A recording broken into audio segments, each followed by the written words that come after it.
Hello mga ka-sweet life, meron sa atin nagpapaflex ng ating pinitas sa pakwan at ang lola niya napakasyunga-syunga. Hindi pala natin na-record yung ating pagpitas ng pakwan. Kaya ito na lang yung mapapakita ko sa inyo as a proof na talagang pinitas natin yan sa ating farm. Tadang! Ito yung nakuha natin pakwan kahapon guys at nakita nyo naman, dilaw na siya. Ibig sabihin ay sure na hinog na to. At lahat naman na napitas natin guys ay hinog na at meron na lang tayo natitira doon ng 2 pirasong pakwan. At kahapon nga nakapamitas tayo ng 4.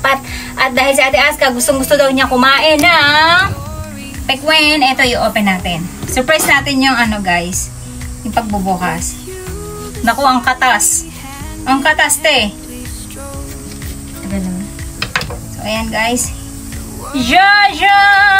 Hindi ko mabakas. Ba yun? Ang pula. Tikman ko na muna guys.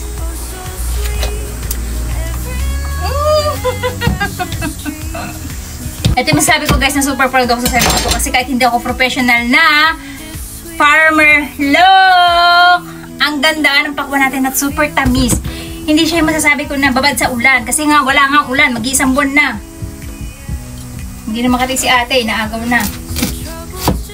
Bakit nilalagay dito? Ang dumi. Wait lang, huwag ka iyak. Lili.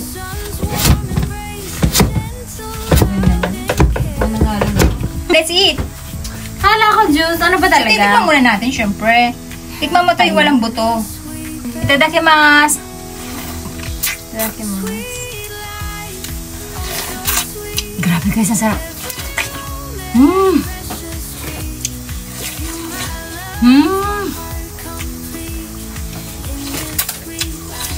Ang sarap guys. Parang ayoko na siyang gawing ano, shake.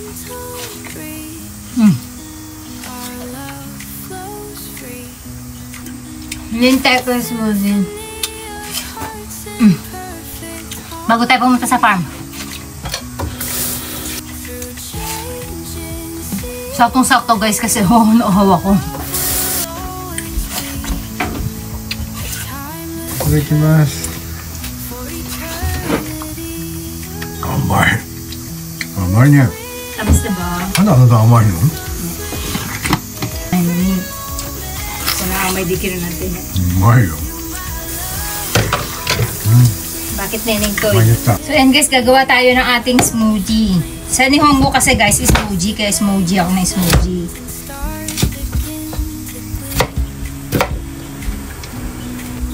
Siyempre, ang gamit natin guys ay itong ating mixer. Tapos, ayan, nagpipi na siya guys.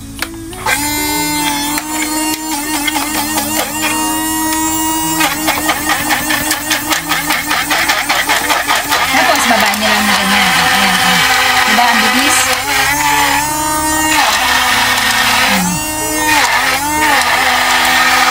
Mas buti na kahit kayo guys. Hindi nyo yung tubig.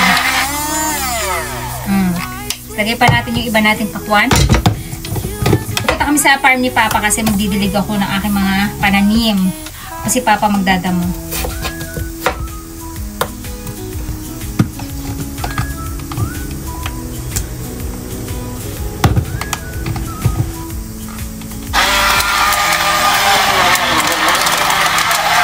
Tapos yan guys, tago lang natin sa rep para hindi siya mapanis. Hintayin lang natin magtining yung ating pakwan sa ilalim. Pag ayaw nyo siyang inumin ng may buto. Kaya guys, yung ating pakwan smoothie. Ayan, tikman natin. Tamis. Kailangan maraming yellow guys kasi para uminom ng soft drinks. Sarap.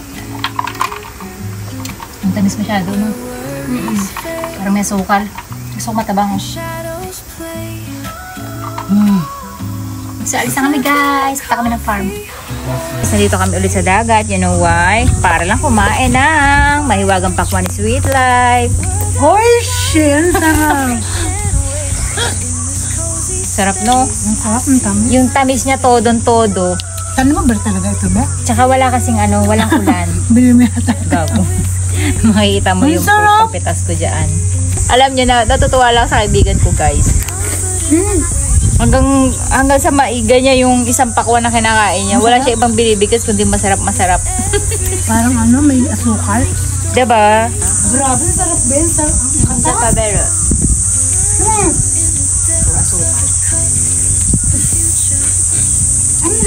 ba?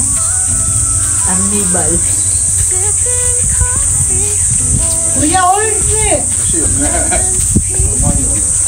Ang sarap! Kaya sana ko ang dami naging bunga. Ang lutog!